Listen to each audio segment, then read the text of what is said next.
Okay నేను ఇంకా ఆ శివయ్య ముందు కూర్చొని ఏడ్చుకుంటూ నాకేంటయ్యా ఇన్ని కష్టాలు, నా డెసిషన్ తీసుకోవడానికి నాకు హక్కు లేదా, ఓకే పెంచాడు అంతా చూశాడు ఒక తండ్రిలాగా భావించాను నేను కూడా, కానీ నా మీద ఎందుకు పూర్తి హక్కు తీసుకో అని చెప్పి అనుకుంటున్నాడు అని చెప్పని నేను దేవుడి ముందే మోకరిల్లి ఏడ్చుకున్నాను.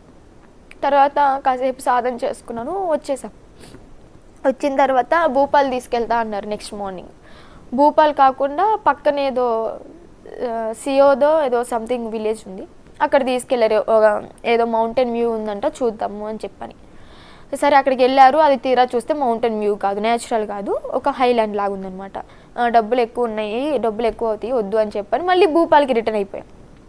భూపాల్లో 1 డే స్టే చేసి భూపాల్ నుంచి విజయవాడ రావడం జరిగింది బస్సులో. అప్పటికే బిగ్ టీవీ వాళ్ళు, అదే అక్క పేరు ఏదో ఉంది విజయవాడలో ఉంటుంది, సాహిత్య అక్క, ఫోన్ చేసి అడగడం. అప్పుడు తనేమో మేము చెన్నై వెళ్తున్నాము, విజయవాడ రావట్లేదు, 2 days టైం పట్టిద్ది అని చెప్పని అబద్ధాలు చెప్తూ వచ్చాడు.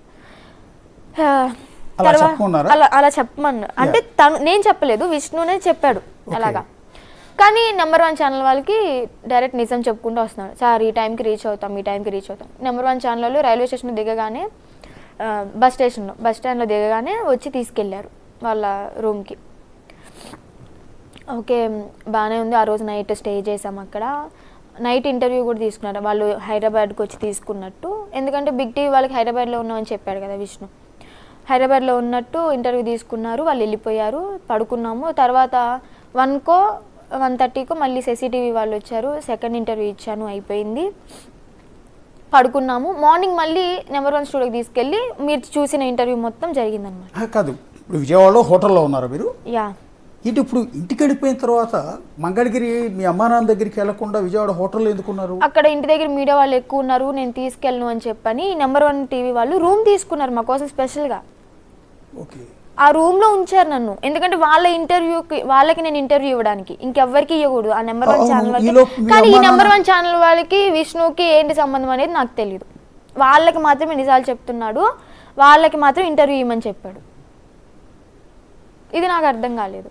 సరే ఓకే, నేనేమంటానంటే అమ్మో, సరే మీరు చెప్తున్న నెంబర్ 1 ఛానల్ వాళ్ళు మిమ్మల్ని ఇంటర్వ్యూ చేయటానో లేకపోతే సిసిటీవీ ఇంటర్వ్యూ చేయటాన్ని నేను తప్పట్టుకూడదు, ఎందుకంటే మాది కూడా మీడియా ఛానల్ కాబట్టి ఇప్పుడు మేము కూడా ఆటోమేటిక్గా ఇవాళ ఒక సెన్సేషన్ కాబట్టి వర్షిని తీసుకొస్తే ఎక్కువ మంది జనం చూస్తారు అనేది ఎవరైనా ఆ ప్లాన్ ఉంటుంది. అది నేను తప్పు పట్టకూడదు కూడా నేను, ఎందుకంటే సేమ్ మీడియా కాబట్టి వాళ్ళు కూడా మంచిగా రిసీవ్ చేసుకున్నారు. సో నేనేమంటానంటే ఛానల్స్ గురించి కాదు, నేను అంటున్నది ఏంటంటే, సరే నెంబర్ 1 టీవీ వాళ్ళు అక్కడ పక్కన పెట్టి ఉండొచ్చు, ఇంటర్వ్యూ చేసి ఉండొచ్చు.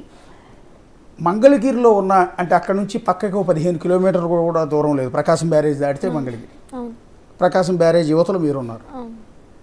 మీరు అక్కడికి వెళ్ళి కూడా మీ అమ్మా నాన్న దగ్గరికి వెళ్తానని అనలేదా?